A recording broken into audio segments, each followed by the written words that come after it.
Вы смотрите вечерние новости в прямом эфире. В студии работает Василий Раченко. И вот о чем пойдет речь в этом выпуске. Паводок не отпускает Колымскую группу районов. В некоторых населенных пунктах критический уровень превышен более чем на 1,5 метра и держится уже неделю.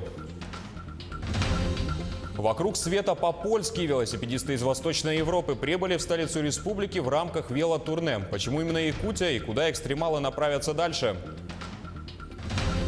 В этнографическом комплексе «Усадьба Атласовых» прошел 3-й республиканский фестиваль керамики ТУО. Чем смогли удивить организаторы мероприятия?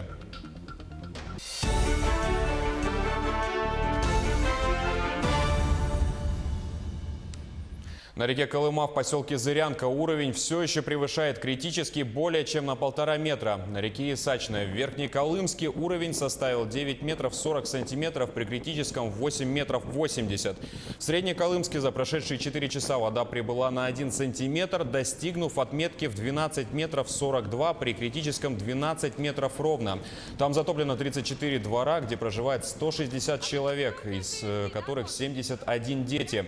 По обстановке на реке Индигирка нижняя кромка находится в 80 километрах ниже поселка Белая гора Абыйского района, а верхняя в 50 километрах выше Белой горы. Протяженность ледохода составляет 130 километров. Об этом сообщило Ленское бассейновое водное управление. В селе Живустьянск уровень воды составил 11 метров 42 сантиметра, при критических 10 метрах 23 сантиметра. Затоплен 81 двор, где проживает 265 человек. По родственникам и знакомым отселено 28, 12 из которых дети. Наиболее сложная обстановка в село Мустьянск. 31 мая у нас там объявлена чрезвычайная ситуация. Есть угроза выхода ледохода на село. И она порождает, ожидание, достаточно сложная обстановка. К сожалению, 31 числа мы не смогли вертолет отправить, погоды не было. И на сегодня полярные авиалинии, поскольку площадка подтоплена, и у них пилотов на сегодня нету, которые могли бы зависнуть, так сказать, с допуском к таким полетам. Поэтому будем ждать, когда площадка освободится от воды. Сахаэнерго в пусконаладочном режиме запустила новую дизельную станцию в селе Березовка. По информации поставщика, построенная ДЭС в полном объеме обеспечит населенный пункт электроэнергии. Она построена в рамках инвестиционной программы по переносу села на незатопляемую территорию. В том числе новый источник энергии установлен на возвышенном месте. 8 модульных блоков контейнерного типа, 5 дизель-генераторов российского производства общей мощностью 450 киловатт и 400 метров воздушных линий электропередач. И все это обеспечит техническое присоединение жилого фонда и социальных объектов поселка. В Якутске продолжаются работы по ликвидации последствий разлива нефтепродуктов в районе речного порта. На сегодня уже завершены работы по очистке прибрежной зоны от загрязненных тальников и мусора. После очистки прибрежной полосы управление Роспотребнадзора отобрало пробы грунта для проведения лабораторного исследования. Судоходная компания «Якутск» приступила к очистке донных отложений, загрязненных тальников, стоящих на воде. Судно, из-за демонтажа которого на реку Лену вылился мазут и отработанный материал, вытянули на берег. Напомню, что причиной разлива нефти стала распиловка судна, в результате которого на водный объект вытекли мазут и подсланенные воды. Якутские велосипедисты организовали субботник. В акции «Эко-велопробег», приуроченная ко Дню эколога, приняло участие около 30 велосипедистов. Участники стартовали с площади Орджоникидзе в 11 часов дня до района птицефабрики, где и провели субботник по очистке территории и ликвидации несанкционированных свалок. Мероприятие проводят уже второй раз. В прошлом году участники акции собрали 70 мешков с мусором, а в этом уже 80. Общая площадь убранной территории составила 1000 гектаров. Те ребята, которые за природу, за экологию сегодня собрались, чтобы помочь в этой акции, чтобы природа была чище, чтобы у нас у всех этим летом было не только хорошее настроение в связи с летом, но и отличная природа, то есть чистая в плане экологии. А в 14 часов дня на площади Ленина состоялась встреча с польскими велосипедистами-скаутами, которые совершают круглосуточный велопробег. Свое путешествие они начали еще летом 2017-го. Цель маршрута – Западная Вирджиния в США, где летом 2019-го пройдет 24-й Всемирный съезд скаутов. Велосипедисты участвуют в 14-м и 15-м этапах молодежной эстафеты. 14-й же этап стартовал 11 мая в Нерюнгринском районе, а в столице республики эстафетную палочку передают в рамках 15-го этапа. Эта экспедиция есть на 35. Эта экспедиция Джамбари разделена на 35 этапов. В каждом этапе должно быть по 5 велосипедистов, и они должны за один месяц преодолеть более 1200 километров.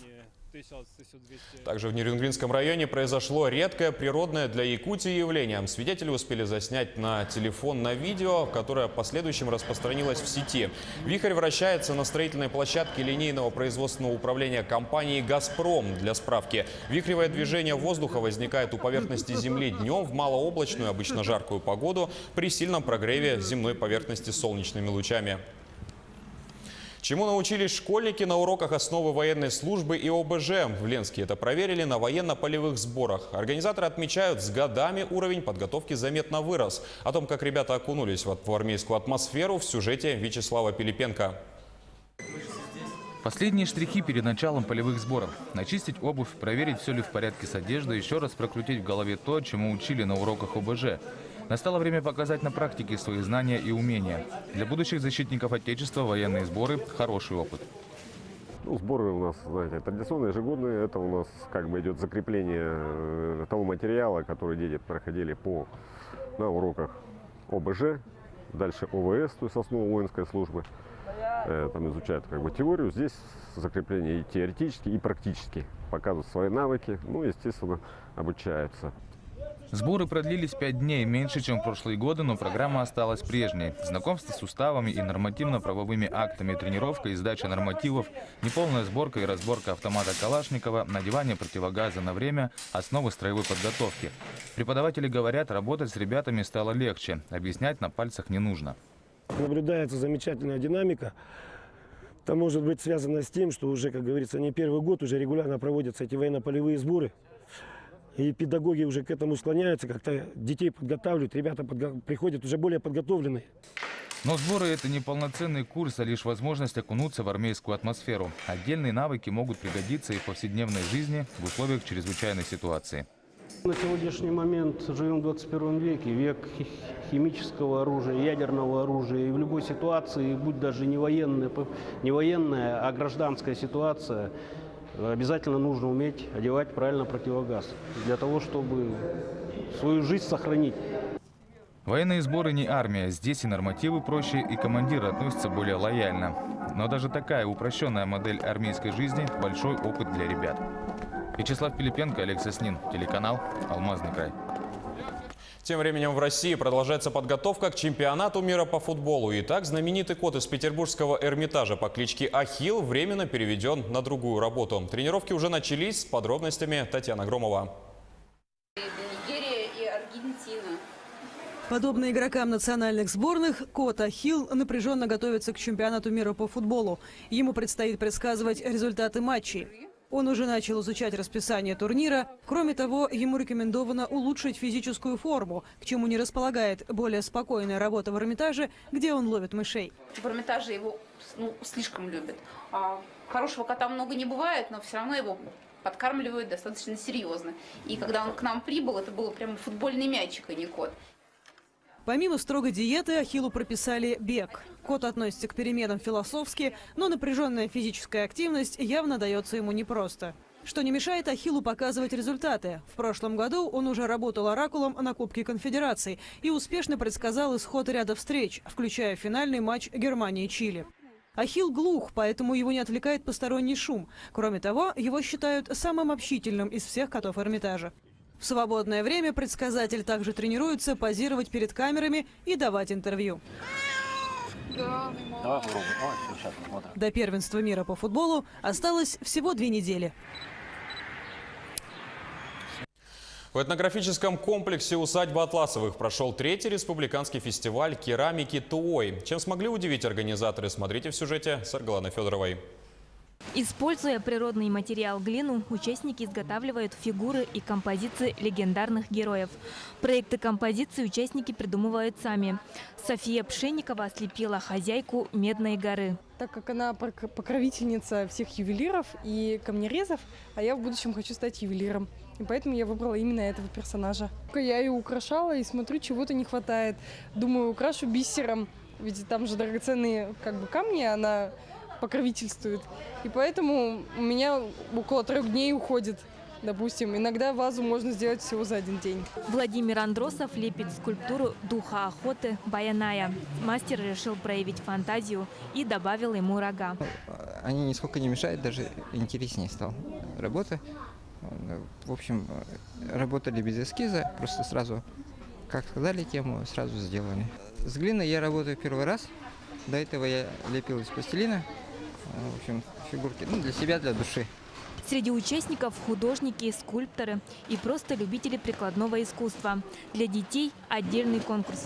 Они делают роспись по фарфору. Юный художник, 5-летний Сайдам, участвует в этом фестивале уже 2-й раз. Я рисую якутский балаган. В конце июня на территории усадьбы планируют установить первое в истории керамическое СРГ. Он будет высотой 3 метра. Вот его эскиз.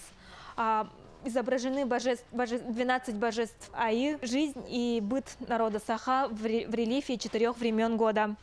Автор скульптуры – известный художник Кирилл Гаврилиев. Ну, а потом она будет, конечно, копироваться, все будет, заказы будут, мечтаем. Проходят и мастер-классы. Сегодня участники посетили мастер-класс по изготовлению свистульки из глины. Она может быть разной формы. Участники стараются добиться чистого звука. У этого нету.